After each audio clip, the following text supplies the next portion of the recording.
Assalamualaikum warahmatullahi wabarakatuh, dan salam sejahtera untuk kita semua. Semoga kita tetap dalam lindungan Allah Subhanahu wa Ta'ala, tidak kurang suatu apapun, masih dapat beraktivitas seperti biasa, dan dalam keadaan sehat walafiat. Oke, kali ini kita ketemu kembali di mata kuliah sintesa bahan obat. Topik kali ini yang akan kita bahas yaitu analisis retrosintesis yang kedua. Pada mata kuliah retrosintesis yang kedua, materi-materi penting yang akan kita bahas di sini adalah strategi retrosintesis. Itu yang pertama. Kemudian yang kedua, interkonversi gugus fungsi. Dan yang terakhir, diskoneksi ikatan-ikatan dalam molekul organik, terutama senyawa obat. Oke, untuk mempersingkat waktu, kita mulai satu persatu. Yang pertama, strategi retrosintesis. Nah, di sini kita ingin membahas bagaimana cara membuat retrosintesis lebih terencana, lebih mudah, lebih gampang, dan terarah. Strategi yang harus kita lakukan pertama, membuat distribusi muatan. Kemudian yang kedua, membuat beberapa alternatif diskoneksi. Dan kemudian yang ketiga, mengarahkan diskoneksi yang terbaik. Nah, kemudian yang keempat, memanfaatkan simetri molekul target. Jadi molekul itu kita dapatkan harus dibagi dua sedapat mungkin supaya lebih mudah. Dan yang kelima, melakukan interkonversi gugus fungsi jika diperlukan. Kalau tidak, nggak usah kita lakukan interkonversi gugus fungsi atau merombak gugus fungsi. Oke, kita lanjutkan yang berikutnya. Kita bahas bagian membuat distribusi muatan. Untuk membuat distribusi muatan, kita ingat kembali ke elektronegatifan dalam tabel periodik. Nah, ke elektronegatifan dalam tabel periodik dari bawah ke atas semakin bertambah, dari kiri ke kanan juga semakin bertambah. Artinya kita dapatkan bahwa misalnya atom hidrogen kita bandingkan dengan litium. Hidrogen posisinya berada di sebelah atas, litium berada di sebelah bawah. Maka keelektronegatifan hidrogen lebih besar. Artinya hidrogen lebih negatif dibandingkan litium. Gitu juga untuk unsur-unsur yang lain, misalnya kita dapatkan antara karbon dengan nitrogen. Nah, ini kita dapatkan nitrogen, keelektronegatifannya 3,04. Karbon kita dapatkan 2,55. Berarti karbon lebih elektropositif, nitrogen lebih elektronegatif.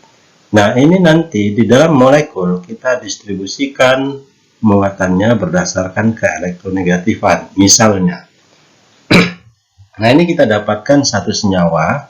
Nah, yang menjadi fokus kita yaitu gugus fungsinya. Ada oksigen, kemudian berikatan dengan karbon. Kita tinggal bandingkan oksigen dengan karbon. Oksigen lebih elektronegatif karena posisinya berada di sebelah kanan dalam tabel periodik. Karbon lebih elektropositif, sehingga kita dapatkan distribusi muatan untuk oksigen negatif dan karbon positif. Nah, kemudian kita lanjutkan ke sebelah kiri ataupun ke sebelah kanan, sehingga kita dapatkan muatannya masing-masing terdistribusi dari setiap atom-atomnya. Nah, itu kira-kira yang pertama yang harus kita lakukan untuk melakukan retrosintesis, strategi yang pertama. Nah, kita lanjut yang berikutnya, strategi yang kedua. Yang kedua, membuat beberapa alternatif diskoneksi, membuat beberapa alternatif pemotongan-pemotongan yang kita lakukan pada senyawa-senyawa organik yang menjadi target untuk sintesis. Oke, misalnya kita dapatkan senyawanya lidokain.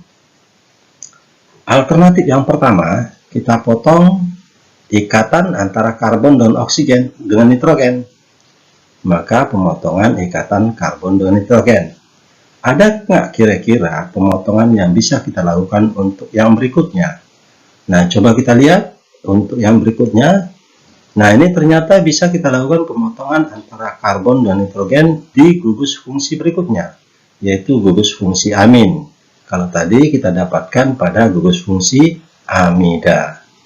Nah, jadi sudah ada dua alternatif untuk melakukan retrosintesis dari lidokain. Oke, kita ambil yang berikutnya. Nah, yang kedua, mengarahkan diskoneksi terbaik. Gimana kita bisa tahu diskoneksi yang kita lakukan itu terbaik? Diskoneksi yang terbaik kita arahkan ke sekitar gugus fungsi. Nah, ini kita dapatkan gugus fungsi amida. Maka ikatan-ikatan yang ada pada gugus fungsi ini kita usahakan didiskoneksi atau dipotong. Itu juga pada ikatan yang terdapat pada gugus fungsi amin. Nah, ini kita potong, ternyata ada ikatan karbon dengan nitrogen. Nah, gitu juga untuk senyawa-senyawa yang lain. Oke, kita lanjut yang keempat. Nah, yang keempat, kita memanfaatkan simetri molekul target.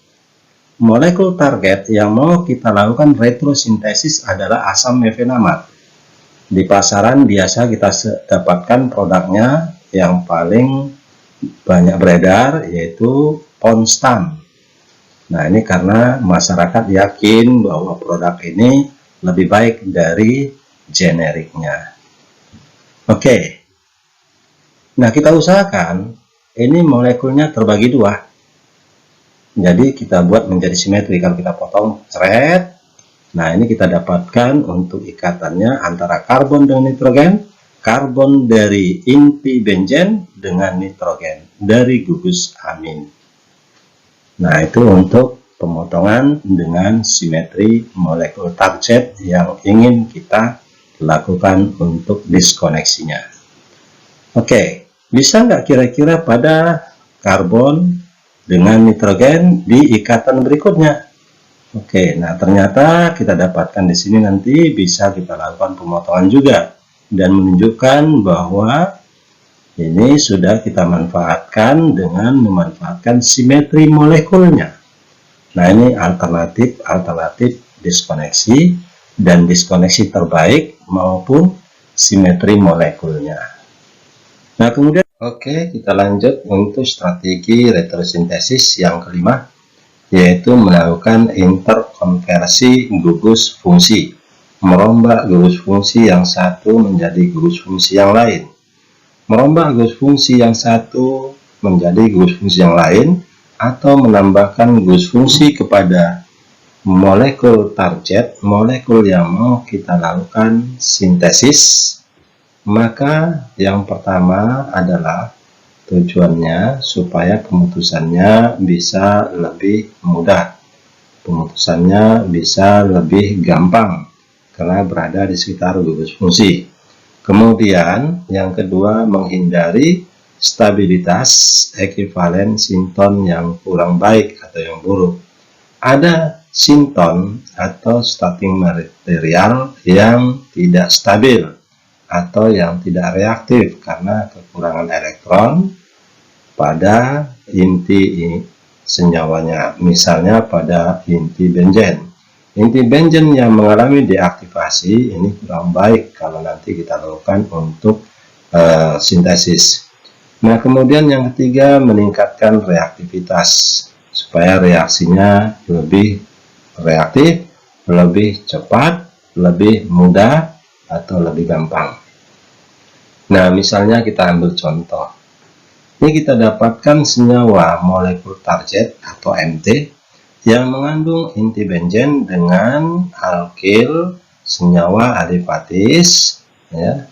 Kalau kita potong langsung, maka nanti harus kita lakukan reaksi alkilasi.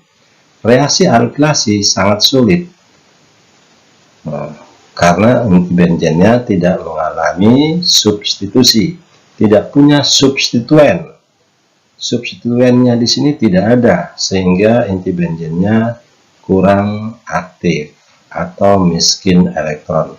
Gimana caranya supaya nanti reaksinya bisa kita lakukan, sintesisnya bisa kita lakukan? Inti benzen yang kurang reaktif karena miskin elektron, tentunya harus dilakukan substitusi. Nah, dengan adanya substitusi, terutama untuk substituennya yang mengaktifasi inti benzen, itu yang pertama. Yang kedua, kalau kita potong langsung dari senyawa material target ini, akan kita dapatkan alkil dengan karbokation yang kurang stabil. Karbokation yang stabil itu kalau nanti kita dapatkan alkilnya merupakan alkil tersier. Nah, tentunya dengan tidak stabilnya ini, maka reaksinya mengalami kesulitan, sehingga harus kita lakukan interkonversi gugus fungsi. Nah, di sini kita lakukan interkonversi gugus fungsinya dengan merombak gugus dari rantai alkilnya menjadi gugus keton.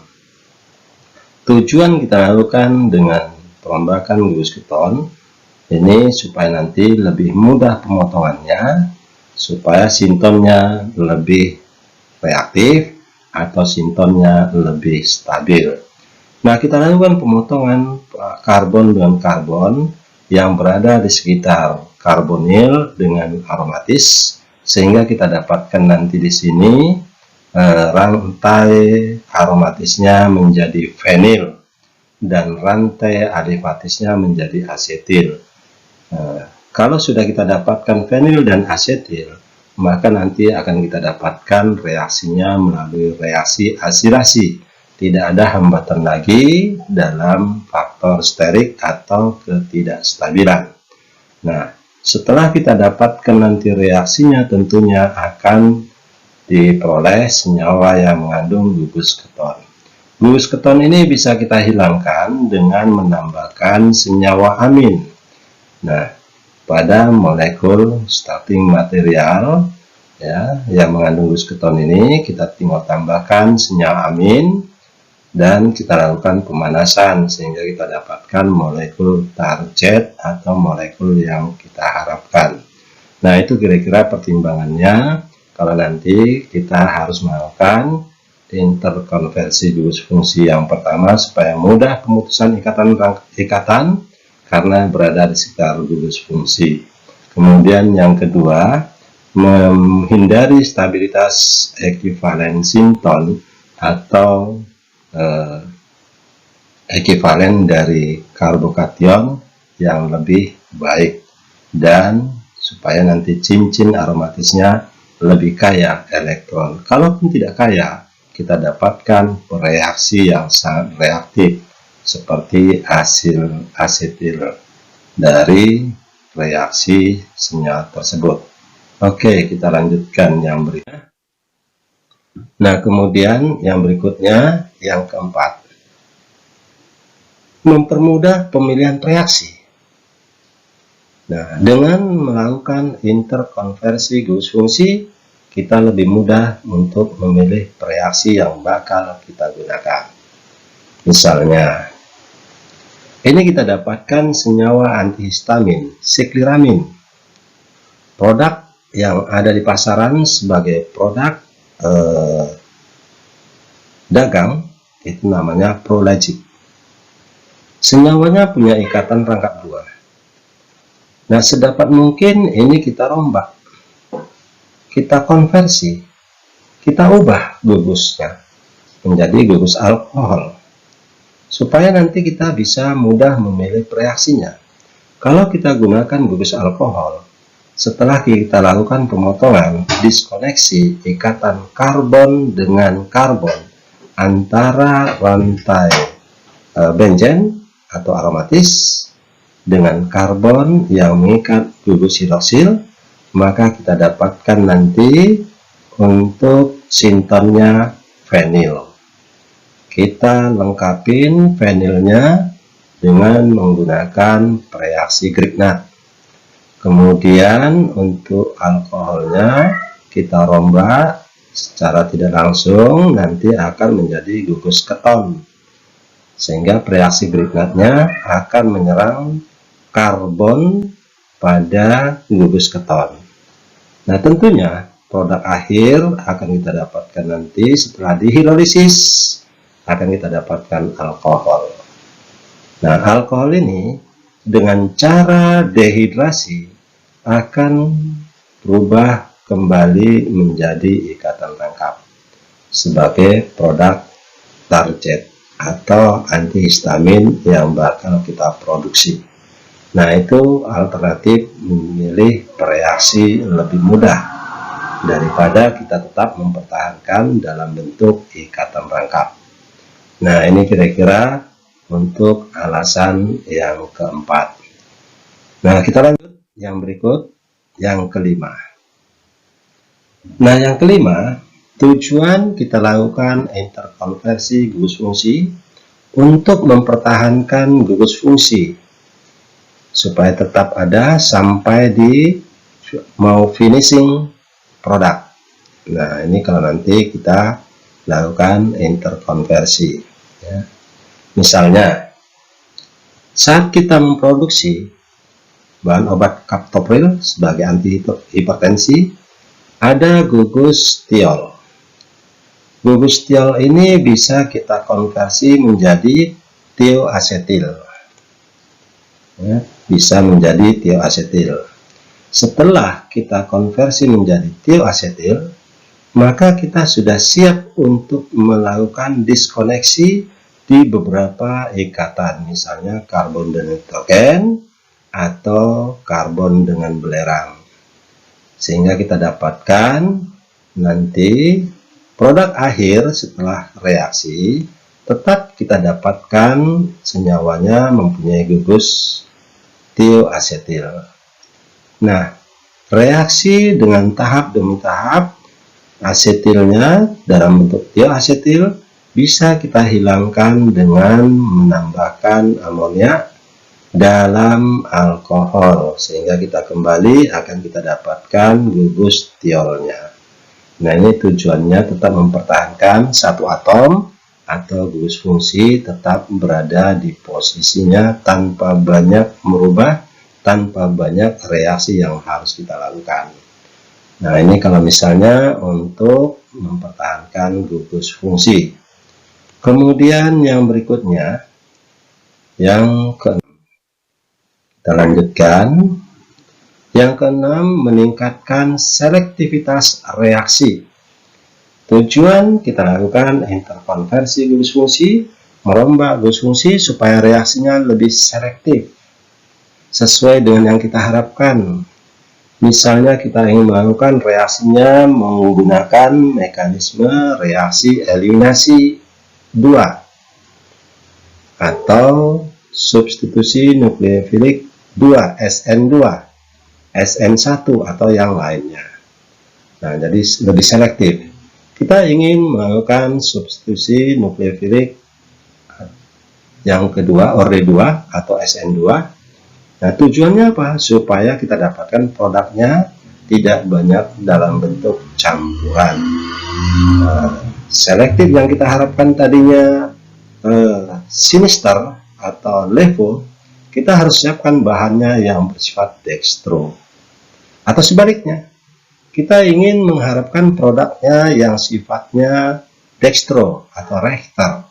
Kita siapin bahan bakunya yang sinister atau levo. Nah, itu kira-kira untuk meningkatkan reaksi yang selektif. Oke, misalnya, dan yang ketujuh, mendapatkan bahan baku yang melimpah, murah, dan sederhana. Misalnya, Ini kita dapatkan senyawanya senyawa etambutol.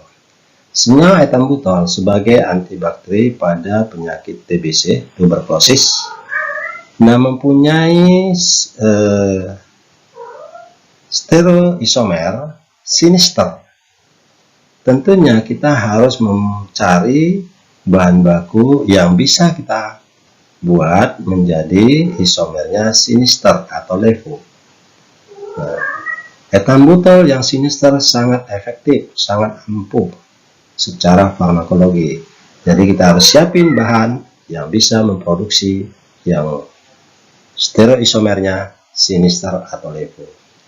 Kalau kita tidak menginginkan dalam bentuk campuran dengan dextro atau Rechterna, maka kita harus gunakan substitusinya nukleofilik SN2. Nah, ini dengan mengkonversi gugus fungsi, ya, kita konversi gugus fungsinya. Kemudian setelah kita konversi, kita cracking, kita potong-potong, kita rajang-rajang. Nah, kalau kita rajang-rajang, ini sudah kita lakukan konversi, ya. Ini kita lakukan konversi. Di sini kita lakukan backup, ya. Nanti akan kita bahas di topik berikutnya. Ini namanya kita lindungin gugus fungsinya. Ini kita konversi gugus fungsinya. Nah, kita potong di sini, kita potong di sini, akan didapatkan senyawa yang dimer. Ya. Ini merupakan senyawa yang mirip, yang atas dan bawah. Nah, hasil pemotongan ini, kalau kita lihat sederhana, hanya kita dapatkan ada 4 atom karbon, 1, 2, 3, 4. Nah, ternyata setelah kita potong, kita dapatkan senyawanya, ya. Ini adalah senyawa 1,2-butanadiol. Dan kita harus pilih, ya, kalau untuk SN2 tentunya kita pilih yang Rechter atau yang dextro, yang memutar ke kanan dalam bidang polarisasi, supaya nanti produknya kita dapatkan selektif menjadi sinister, ya. Jadi reaksinya juga selektif, produknya juga selektif. Nah, tentunya inilah yang harus kita lakukan supaya nanti interkonversinya memang sangat-sangat menguntungkan dalam sintesis. Jadi harus kita lakukan interkonversi gugus fungsi. Nah, di samping itu, butanadiol jauh lebih banyak dibandingkan bahan-bahan yang lain, dan ini juga lebih sederhana, tidak mahal, melimpah. Nah, itu kira-kira pertimbangan-pertimbangan kita lakukan interkonversi gugus fungsi. Oke, kita lanjut yang berikutnya. Nah, kemudian yang berikutnya, kita masuk pada bagian diskoneksi ikatan. Nah, ini adalah strategi yang harus kita lakukan supaya nanti retrosintesisnya lebih terarah dan lebih banyak alternatif rute sintesisnya, sehingga pemilihan bahannya lebih sederhana, mudah, meriah, dan murah. Nah, ikatan-ikatan apa saja yang harus kita lakukan pemotongan? Yang pertama, ikatan antara karbon dengan karbon. Tentunya tujuan kita tetap fokus yang dekat dengan ikatan gugus fungsi. Karbon dan karbon yang berdekatan dengan gluhidroksil, karbon dan karbon yang berdekatan dengan gluskarbonil, atau karbon dan karbon. Ya, atau karbon dan karbon dengan inti benzen. Nah, itu kalau nanti ikatan karbon dengan karbon yang akan kita putuskan. Kemudian yang kedua, ikatan karbon dan oksigen. Misalnya ikatan karbon dan oksigen pada gugus ester. Nah, ini sebagai gugus ester, ikatan karbon dan oksigennya ini yang kita potong, yang kita putuskan. Atau ikatan karbon dengan oksigen pada gugus eter. Ya, ini kita dapatkan gugus eter, ikatan karbon dan oksigennya itu yang kita potong. Nah, kalau ini kalau kita dapatkan ikatan karbon dengan oksigen. Kemudian yang ketiga, ikatan karbon dan nitrogen. Tentunya kalau sudah ada nitrogen, yang pertama senyawanya adalah amida. Yang punya gugus amida, karbon dengan nitrogennya. Nah, ini kita potongkan. Atau senyawa amin, karbon dengan nitrogennya. Ini yang kita potongkan. Nah, itu untuk diskoneksi ikatan karbon dengan nitrogen. Kemudian yang keempat, kita lanjutkan untuk ikatan karbon dan karbon ikatan rangkap. Nah, tentunya karbon dan karbon ikatan rangkap ini kita harus potongkan supaya nanti molekulnya, senyawanya, starting materialnya, bahan bakunya bisa kita sederhanakan. Ada benzen, ada klorobenzen, atau yang lain. Nah, kemudian yang kelima, ikatan karbon dengan belerang. Nah, ikatan karbon dengan belerang ini biasa kita dapatkan pada senyawa-senyawa yang bersifat sebagai antipsikotik, ya, antidepresi. Ini senyawanya selalu mengandung belerang. Ada beberapa yang mengandung belerang. Nah, ini kita dapatkan pemotongan pada belerang dengan karbon dari inti benzen. Nah, itu kira-kira untuk pemotongan ikatan-ikatan karbon dengan karbon, karbon dengan nitrogen, karbon dengan oksigen, atau yang lain. Kita lanjut yang berikutnya. Kita bahas satu persatu. Yang pertama, ikatan karbon dengan karbon. Ikatan karbon dan karbon ini terjadi pada ikatan karbon yang dekat dengan gugus hidroksil, atau ikatan karbon yang dekat dengan gugus karbonil. Nah, ini kira-kira senyawanya, ilustrasinya, ada alkohol, ada karbonil, ya. Nah, kemudian ikatan karbon yang ada berdekatan dengan senyawa aromatis. Nah, ikatannya di sini kita potongkan. Oke. Nah, kita lihat satu persatu. Atau yang berikutnya. Nah, ini ada beberapa, ada inti benzen yang tak tersubstitusi, ada inti benzen yang tersubstitusi. Nah, ini kita lihat substituennya ini, apakah dia mendeaktivasi inti benzen atau mengaktifasi inti benzen. Ya, sedapat mungkin kita usahakan substituennya mengaktifasi inti benzen, supaya inti benzennya lebih reaktif, lebih mudah kita reaksikan. Oke, nah kita lanjut. Kita lihat yang pertama, pemotongan diskoneksi ikatan karbon dan karbon yang berada di sekitar gugus hidroksil. Nah, ini misalnya senyawanya kita potongkan antara karbon dari benzen dengan karbon dari alkohol alifatisnya, sehingga kita dapatkan sintonnya fenil. Dan ada hidroksil dengan karbokationnya. Nah, fenilnya ini bisa kita jadikan menjadi benzen, atau kita jadikan reaksinya tentunya harus dicari yang positif. Selain benzen, bisa kita gunakan reaksi Grignard dengan melihat gugus fungsi dari sinton yang berikutnya. Tentunya lebih tepat, lebih baik kita gunakan Grignard. Dan ini nanti untuk kita netralkan menjadi gugus keton.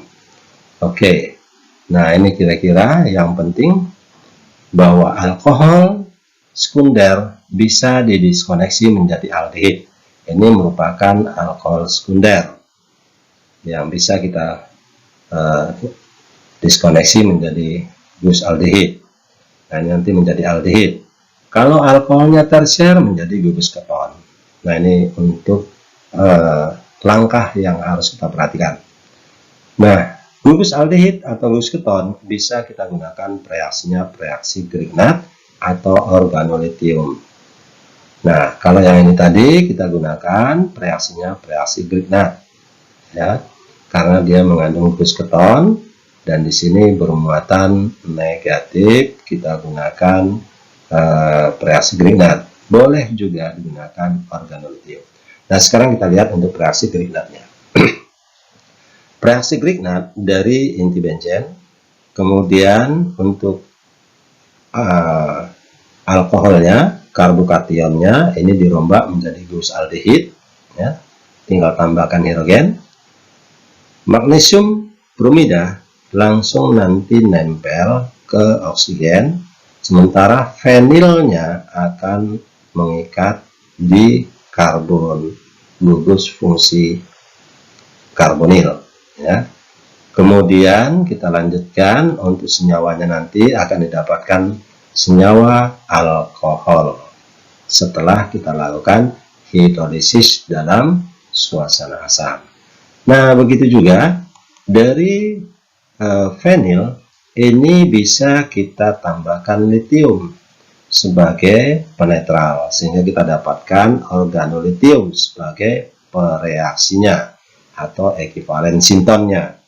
Untuk alkohol, ekivalen sintonnya atau pereaksinya kita dapatkan juga aldehid.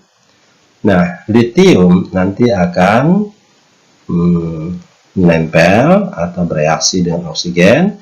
Fenilnya itu berada di karbon gugus karbonil. Nah, kemudian kita lakukan hidrolisis, ya. Dalam suasana asam kita dapatkan juga alkohol. Nah, ini kalau nanti kita dapatkan diskoneksinya ikatan karbon dan karbon yang berdekatan dengan alkohol, apakah dia sekunder atau tersier. Nah, kemudian kita lanjut yang berikutnya, ikatan karbon dan karbon yang berdekatan dengan gugus karbonil. Nah, yang pertama senyawa karbonil itu kalau nanti kita diskoneksi akan menjadi asil klorida dan alkil. Nah, asil klorida merupakan reaksi yang sangat-sangat sensitif, sangat reaktif. Oke, kemudian senyawa keton dapat disintesis dari senyawa asil klorida menggunakan organotembaga atau lakukan asilasi dengan reaksi Friedel-Crafts, ya. Nah, misalnya ini kita dapatkan ada senyawa yang mempunyai gugus keton. Kita potong ikatan karbon dengan karbon yang berdekatan dengan gugus keton, sehingga kita dapatkan di sini adalah dari karbokationnya, tinggal tambahkan klorida menjadi asil klorida, ya. Nah, di sini nanti tinggal kita tambahkan reaksi organologam, ya, sehingga kita dapatkan reaksi organologam dengan hasil kloridanya. Oke, nah ini kita dapatkan untuk hasil klorida dan ini untuk reaksi organologam tembaganya. Nah, untuk kloridanya ini nanti akan terikat pada organologam dan alkilnya akan terikat pada gugus pada karbon gugus karbonil, sehingga kita dapatkan nanti senyawanya senyawa keton kembali sesuai dengan target yang kita harapkan, dan dilepaskan untuk senyawa anorganik dari litium tembaga klorida. Nah, gitu juga kalau nanti kita gunakan reaksinya dalam proses reaksi asilasi Friedel-Crafts.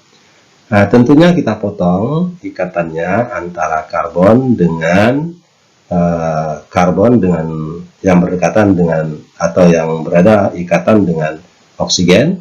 Ini kita dapatkan fenil, ya, kita dapatkan fenil.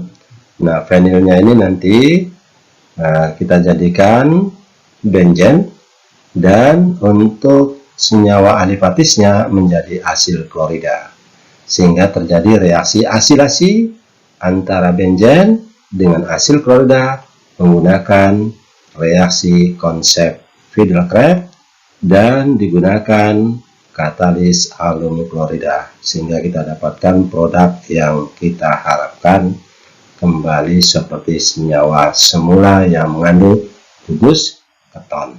Nah, itu untuk karbon dengan karbon yang berdekatan dengan gugus karbon. Kemudian kita lanjut yang berikutnya. Ikatan karbon dan karbon yang berada di sekitar inti aromatis, senyawa benzen.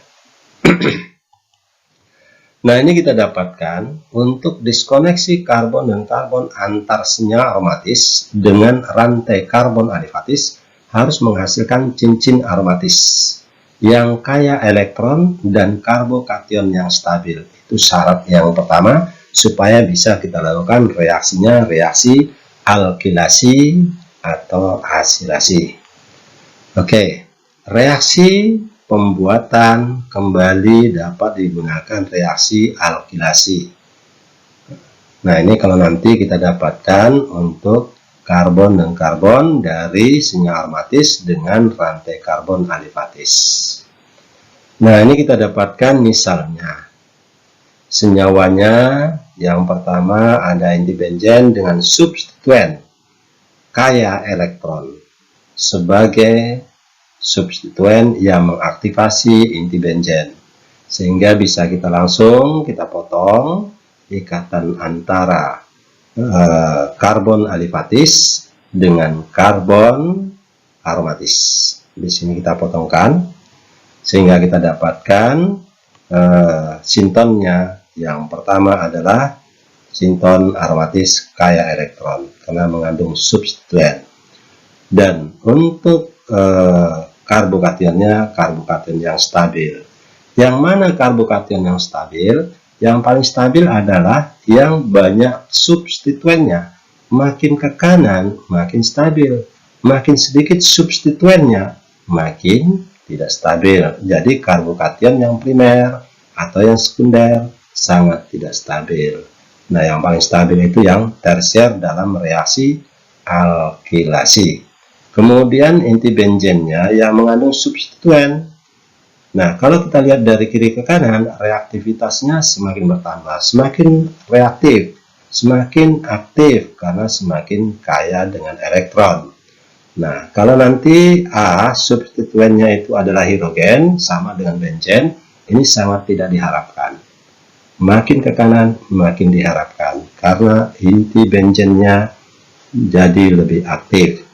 Substituennya mengaktifasi inti benzen sehingga inti benzennya, inti aromatisnya semakin reaktif. Oke. Nah, kita dapatkan untuk masing-masing sintonnya. Untuk benzen itu kita sempurnakan menjadi inti benzen, dan untuk alkilnya kita sempurnakan dengan menambahkan klorida sehingga kita lakukan reaksinya reaksi alkilasi Friedel-Crafts. Oke. Nah, dengan adanya substituen maka ini reaksinya sangat reaktif, lebih mudah. Nah, kloridanya nanti akan menyerang inti benzen dan berikatan dengan hidrogen, sementara karbonnya akan berikatan dengan karbon dari alkil. Sehingga kita dapatkan senyawanya senyawa kembali seperti yang kita harapkan dengan katalisatornya aluminium klorida. Nah, ini kalau nanti kita dapatkan inti benzen yang sudah teraktivasi dengan substituen yang cukup baik. Nah, gimana misalnya kita dapatkan inti benzennya tidak teraktivasi? Misalnya, nah ini kita dapatkan inti benzen tak teraktivasi oleh substituen, sementara kita akan lakukan diskoneksi karbon dan karbon dari aromatis dengan alifatisnya. Nah, ini akan mengalami hambatan karena kita dapatkan bahwa inti benzen atau aromatisnya miskin elektron. Dan ketepatan kita dapatkan di sini untuk alkilnya adalah alkil yang sekunder, ya. Sehingga kita dapatkan nanti kurang stabil karbokation yang kita dapatkan. Nah, gimana cara mengatasinya? Supaya reaksinya bisa dijalankan sesuai dengan yang kita harapkan produk untuk senyawa ini. Tentunya kita harus lakukan interkonversi gugus fungsi.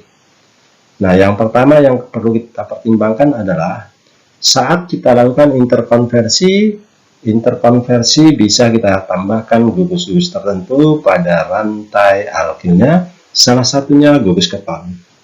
Kalau nanti kita tambahkan gugus keton, kita ingat kembali nanti reduksi Wolff-Kishner, yaitu reaksi yang digunakan untuk mengubah gugus fungsi karbonil menjadi alkana. Apa yang harus ditambahkan supaya nanti gugus keton atau karbonil yang diperoleh saat kita lakukan interkonversi bisa dirombak menjadi alkana. Oke, kita lanjut. Nah, yang pertama kita lakukan adalah tahapnya interkonversi dulu. Interkonversi, nah ini kita dapatkan untuk rantai alifatisnya, kita rombak menjadi gugus keton. Nah, setelah terjadi gugus keton, baru kita lanjutkan dengan memotong, diskoneksi. Diskoneksi ya dari inti benzen ini diskoneksinya menjadi fenil, kita sempurnakan menjadi benzen. Dan untuk alifatisnya kita sempurnakan menjadi asil klorida, sehingga terjadinya bukan lagi reaksi alkilasi tapi reaksi asilasi. Nah, reaksi asilasi tidak ada masalah dengan inti benzen karena dia sangat reaktif, sehingga kita dapatkan nanti produknya yang mengandung gugus keton. Nah, gugus keton akan kita hilangkan dengan penambahan amin dan dipanaskan, seperti reduksi yang dilakukan oleh Wolff-Kishner untuk merombak gugus karbonil dari keton menjadi alkana. Cukup ditambahkan amin dalam suasana basah, kemudian dipanaskan, akan kita dapatkan senyawa alkana. Jadi rantai samping dari benzen sebagai alkana kembali. Nah, itu solusi yang harus kita lakukan untuk reaksi pemotongan dari karbon dan karbon antara aromatis dengan alifatis. Kita tambahkan gugus karbonil. Oke, kita lanjut yang berikut. Diskoneksi ikatan karbon dan oksigen. Pemotongan ikatan karbon dan oksigen. Nah, ini terjadi pada senyawa ester. Itu yang pertama. Nah, ini kita dapatkan gugus ester. Kita potong karbon dengan oksigennya, ikatan karbon dan oksigennya dari gugus karbonil dengan oksigen yang terikat pada aromatis. Nah, ini misalnya kita dapatkan untuk memproduksi senyawa aspirin, ya, atau biasa disebut dengan asetosal. Aspilet itu produk yang ada di pasaran sebagai produk yang dinyatakan produk dagang. Oke. Nah, kemudian untuk ikatan ester yang terdapat pada benzokain sebagai anestesi. Nah, ini kita dapatkan gugus ester, ikatan karbon dengan oksigen dari gugus ester, kita potongkan di sini. Nah, kalau kita potongkan ikatan karbon dengan ester, ini ikatan karbon dan oksigen pada gugus ester, yang pertama kita dapatkan nanti senyawanya tentunya harus kita sempurnakan sintonnya, ya, karena ada oksigen bisa kita tambah hidrogen, karena oksigennya bermuatan negatif. Nah, ini kita dapatkan karbonnya positif, kita tambahkan atom-atom yang lebih elektronegatif.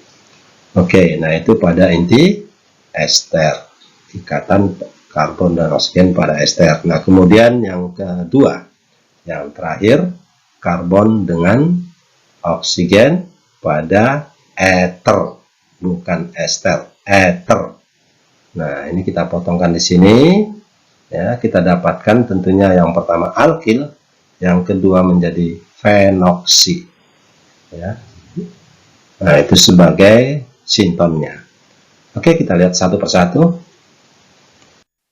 Nah, yang pertama kita dapatkan diskoneksi ikatan karbon dengan oksigen pada ester. Diskoneksi karbon dan oksigen pada senyawa ester menjadi ion asilium dan ion alkoksida. Nah, kalau nanti pada inti benzen berarti fenoksida yang ekivalen dengan asam karboksilat atau derivatnya dan alkohol. Nah, itu yang kita dapatkan kalau nanti diskoneksi untuk karbon dengan oksigen pada ester. Kita lihat contohnya, misalnya kita ingin meretrosintesis aspirin. Kita potongkan ikatan karbon dan oksigen pada gugus ester. Nah, ini yang pertama kita dapatkan sintonnya adalah sinton fenoksi, dan kita dapatkan sintonnya asilium. Kita tinggal memilih masing-masing sintonnya, tinggal kita sempurnakan. Mau kita tambahkan dengan asam karboksilat atau derivatnya. Kalau kita lihat dari reaksinya, makin ke kanan makin reaktif, tentunya kita pilih reaksi yang lebih reaktif, yaitu kita gunakan kloroasetil, ya. Nah, ini kalau nanti kita dapatkan untuk sinton yang pertama. Sinton yang kedua kita jadikan menjadi alkohol. Nah, gugus alkohol akan bereaksi dengan asetil, hidrogennya nanti akan berikatan dengan klorida, dan karbon dari karbonilnya ini akan berikatan dengan oksigen dari fenoksidanya.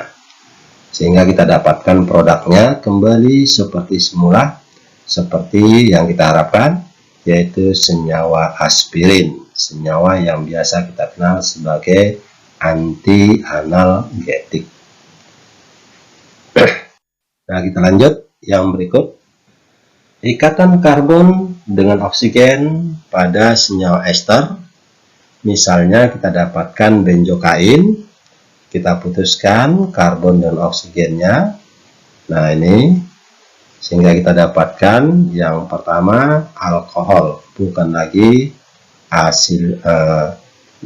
senyawa asil, ya, tapi asilnya terikat nanti pada inti benzen, ya, terikat pada inti benzen asiliumnya. Oke. Nah, ini kalau nanti kita dapatkan untuk sinton positifnya dari senyawa yang mengandung gugus aromatis, dan sinton negatifnya dari alkoksidanya, alkohol. Nah, ini kita sempurnakan menjadi alkohol, ini kita sempurnakan menjadi asil klorida.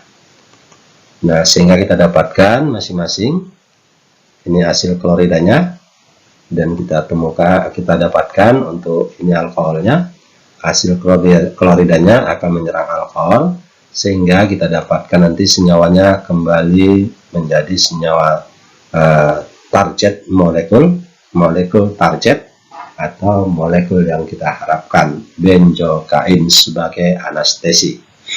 Oke. Nah, kita lanjut yang berikut. Ikatan karbon dengan oksigen pada ether. Nah, ikatan karbon dengan oksigen pada ether, misalnya kita dapatkan di sini, kita melakukan diskoneksi. Diskoneksi, nah ini didasarkan pada reaksi Williamson, yang merupakan reaksi substitusi nukleofil yang kedua atau OR-D2. Diskoneksi akan menghasilkan alkohol dan alkil halida. Nah, yang diharapkan alkil halidanya bukan yang tersier seperti pada alkilasi atau asilasi, tapi kita dapatkan yang diharapkan alkil halidanya ini merupakan alkil yang primer dan sekunder paling tinggi. Tersiernya diharapkan jangan, karena reaksinya untuk substitusi nukleofil yang kedua kurang baik, kurang reaktif. Fenacetin, nah ini kita potongkan kalau kita ingin produksi, ya, antara karbon dan oksigen, sehingga kita dapatkan nanti ini sebagai alkil, ya, alkil sebagai karbokation yang bermuatan positif. Nah, ini kita dapatkan sebagai fenoksinya, alkoholnya, fenolnya, ya. karena dia terikat pada inti benzen.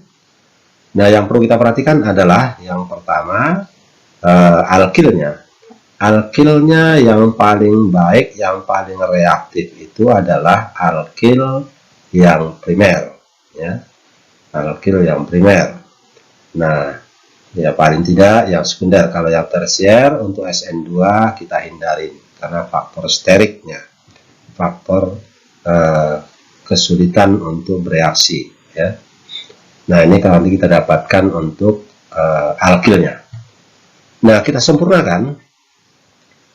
Sinton positifnya kita tinggal tambahkan klorida karena dia bermuatan positif, klorida bermuatan negatif, sehingga kita dapatkan kloroalkil, ya.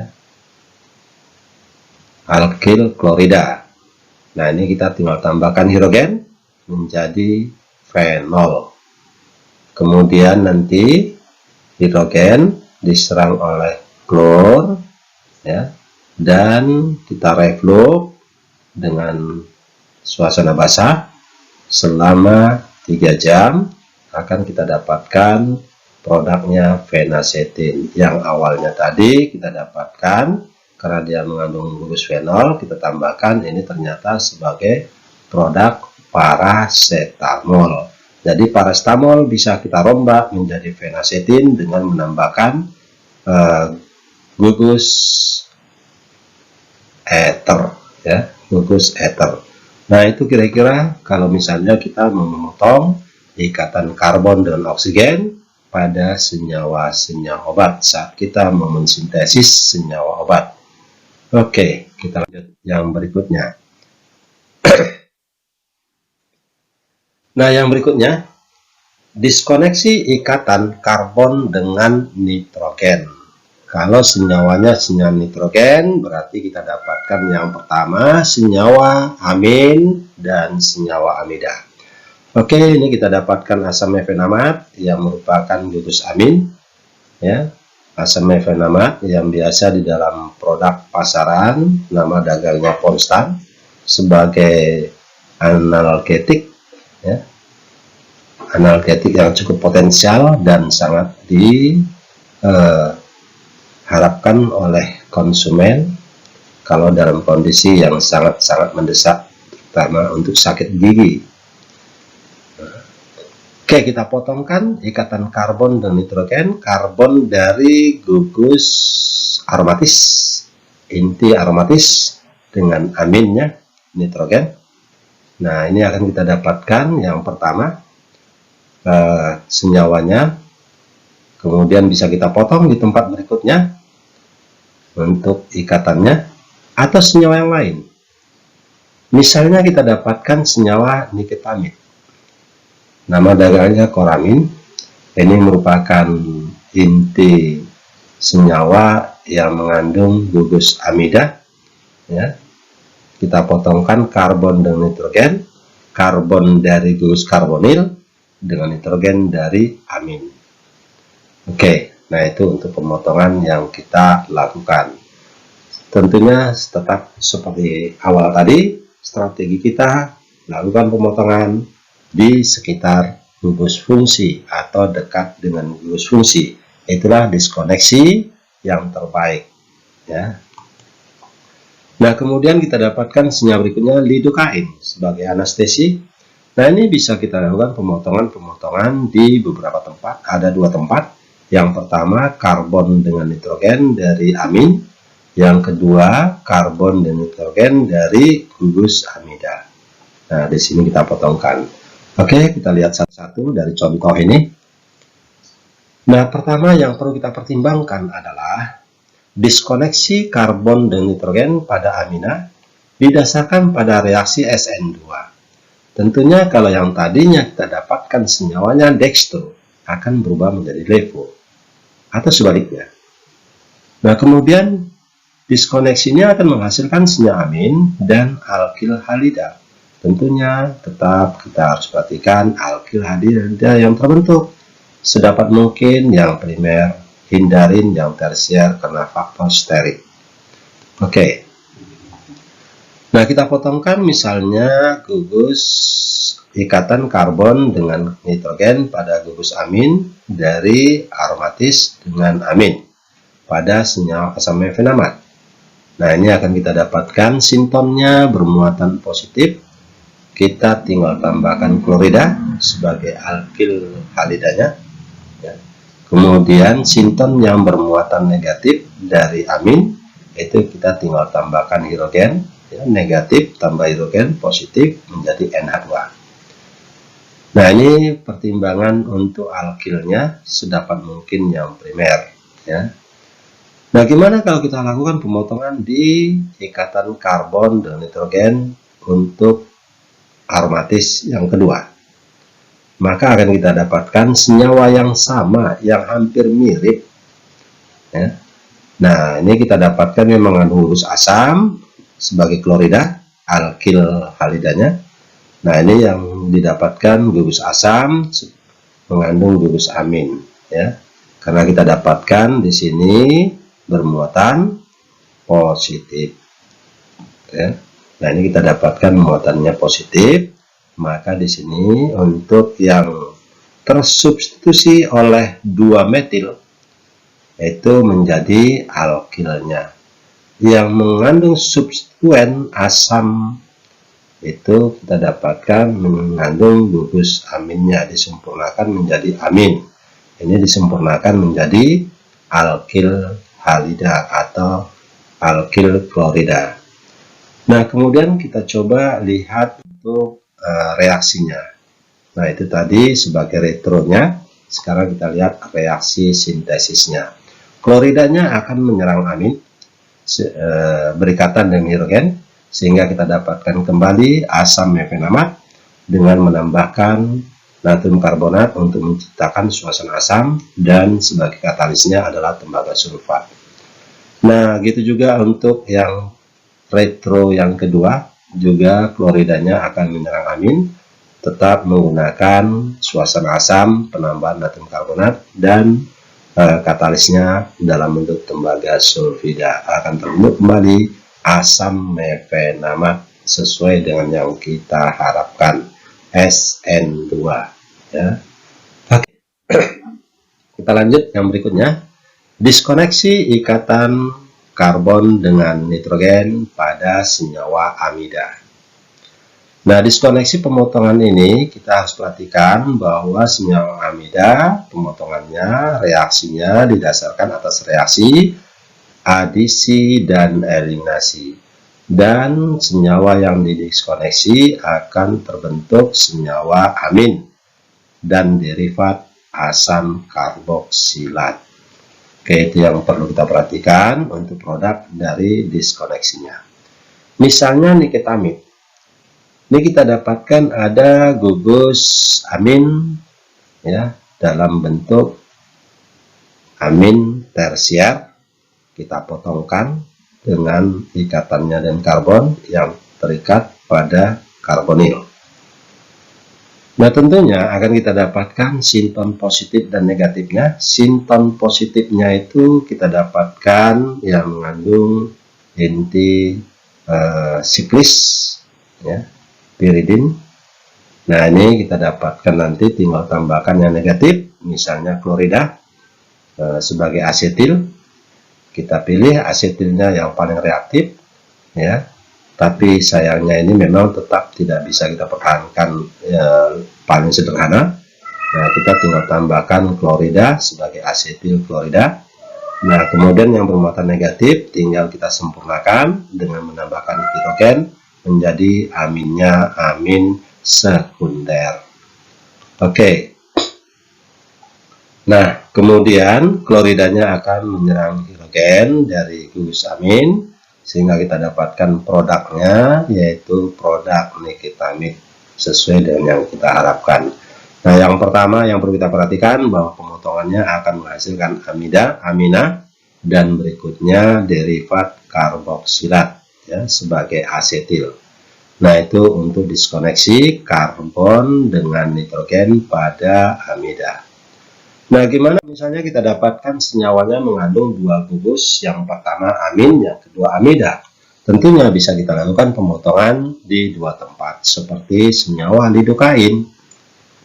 Diskoneksi yang pertama kita dapatkan dengan reaksinya nanti SN2 menghasilkan amina ya saat dikoneksi dan alkil halida. Itu untuk aminnya.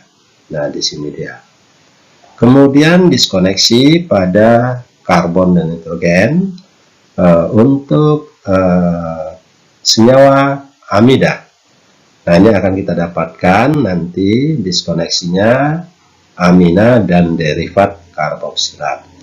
Nah, ini kalau nanti kita lakukan untuk retro dari lidokain tahap pertama untuk aminnya kita sempurnakan ya, tinggal yang positif ini kalau kita potong maka nitrogennya negatif, tinggal ditambah positif hidrogen menjadi amin sekunder. Nah, kemudian untuk karbonnya bermuatan positif tinggal ditambah klorida menjadi sempurna. Tetap kita harus kembali ingat bahwa nitrogen lebih negatif daripada karbon karena nitrogen posisinya berada di sebelah kanan dalam tabel periodik. Jadi distribusi elektronnya tidak terpisahkan dari mulai awal tadi bahwa strategi kita tetap kita harus ingat bahwa mana yang lebih elektronegatif dan lebih elektropositif dari ikatan yang mau kita putuskan. Oke, nah kemudian pemotongan kita lanjutkan pada gugus amida. Nah, pada gugus amida ini akan kita dapatkan gugus keton, maka nanti akan kita dapatkan dalam bentuk asetil. Ada karbon, ada nitrogen. Nitrogennya bermuatan negatif, berarti menjadi sinton negatif. Untuk gugus yang mengandung karbon ini menjadi positif seperti berikut. Nah, kita sempurnakan, tinggal ditambah hidrogen. Karena nitrogennya tadi negatif, tinggal tambah hidrogen menjadi aminnya amin primer. Nah, kemudian untuk yang sinton positif, kita tinggal tambahkan klorida, karena klorida lebih di kanan posisinya dibandingkan karbon. Nah, kita dapatkan menjadi asetil. Kemudian kita lanjutkan yang berikutnya untuk sintesis untuk mendapatkan lidokainnya. Itu tadi retrosintesanya. Tahap demi tahap kita lakukan reaksi. Yang pertama dari amin primer dengan asetil klorida. Nah, ini kita dapatkan nanti terbentuk gugus amida. Kemudian gugus amida masih mengandung kloro ya Cl. Nah, ini sebagai asetil juga dalam strukturnya. Kita reaksikan dengan sinton yang berikutnya yang mempunyai gugus amin. Nah, di sini kita dapatkan aminnya amin sekunder. Nah, Cl-nya akan berikatan dengan hidrogen sehingga terbentuk senyawa semula yaitu senyawa lidokain sebagai anestesi lokal yang biasa kita gunakan. Oke, nah itu kalau nanti kita dapatkan ada dua gugus. Yang pertama karbon dengan nitrogen dalam gugus amin. Kemudian yang kedua karbon dan nitrogen pada gugus amida. Nah, kita lanjut yang berikutnya untuk ikatan diskoneksi ikatan pada karbon dan karbon ikatan rangkap 2 atau senyawa-senyawa alkena. Senyawa-senyawa alkena biasanya lebih mudah mengalami reaksi adisi, tapi ini kita harapkan dalam reaksi sintesis jangan sempat terjadi reaksi adisi. Maka untuk menghindari tidak terjadi reaksi-reaksi yang sangat sensitif tersebut, kita lakukan untuk merombak gugus fungsinya. Nah, ini ada beberapa dari senyawa-senyawa yang mempunyai ikatan rangkap. Yang pertama sikliramin, yang kedua pirobutamin. Nah, kemudian yang berikutnya ada senyawa tripolidin. Nah, ini adalah senyawa-senyawa sebagai antihistamin, anti alergi. Nah, senyawanya punya ikatan rangkap 2. Gimana cara kita melakukan sintesis? Kita lakukan tahap pertama dengan merancang retrosintesanya. Tentunya, oke, kita lanjutkan diskoneksi ikatan rangkap 2, ikatan yang terdapat pada senyawa-senyawa alkena. Nah, dikoneksi ikatan rangkap 2 dilakukan dengan 2 tahap. Pertama, tahapnya interkonversi gugus fungsi menjadi alkohol. Interkonversi ikatan rangkap menjadi alkohol. Kenapa kita jadikan menjadi alkohol? Karena nanti alkohol bisa dilakukan dehidrasi menjadi ikatan rangkap kembali. Nah, setelah kita lakukan interkonversi, baru bisa kita lakukan diskoneksi. Nah, diskoneksi atau pemotongan dari ikatan rangkap yang sudah kita rombak gugusnya menjadi, yang kita rombak ikatan rangkapnya menjadi alkohol, akan menghasilkan senyawa karbonil. Nah, dan kita dapatkan organologam sebagai pereaksinya. Misalnya, kita dapatkan senyawanya sikliramin. Ikatan rangkapnya kita usahakan dikonversi menjadi gugus alkohol seperti berikut. Nah, setelah kita dapatkan gugus alkohol, baru kita lakukan pemotongan. Pemotongan ikatan karbon dan karbon yang terjadi pada rantai benzen dengan karbon yang mengikat gugus hidroksil. Nah, setelah kita lakukan pemotongan, akan kita dapatkan nanti sintonnya dari fenil. Dan kita dapatkan nanti sinton yang kedua, yaitu dari gugus karbonil. Fenilnya bermuatan negatif. Karena apa? Karena kita dapatkan di sini oksigen bermuatan negatif, karbon pada ikatan langsung dengan oksigen pada hidroksil itu bermuatan positif, sehingga fenilnya bermuatan negatif seperti berikut. Nah, ini kita dapatkan sinton yang bermuatan positif dari gugus yang mengandung hidroksil. Ini kita dapatkan sinton yang bermuatan negatif dari fenilnya. Nah, ini kita sempurnakan dengan muatan positif. Nah, tentunya dengan reaksi organologam seperti reaksi Grignard. Dan sinton positifnya ini akan berubah menjadi gugus keton. Nah, seperti yang kita dapatkan di sini, reaksi Grignardnya, dan ini kita dapatkan gugus ketonnya. Reaksi Grignard, magnesiumnya akan terikat pada gugus karbonil dan fenilnya akan menyerang karbon pada gugus karbonil. Setelah mengalami hidrolisis, akan kita dapatkan alkohol, kemudian kita lakukan berikutnya dehidrasi, sehingga kembali lagi menjadi senyawa yang punya ikatan rangkap. Ya, tentunya kita dapatkan material target, yaitu sikliramin. Nah, kemudian kita lanjut. Oke, kita lanjut yang berikutnya. Yang terakhir, ikatan antara karbon dengan belerang yang biasa kita sebut dengan gugus tioether.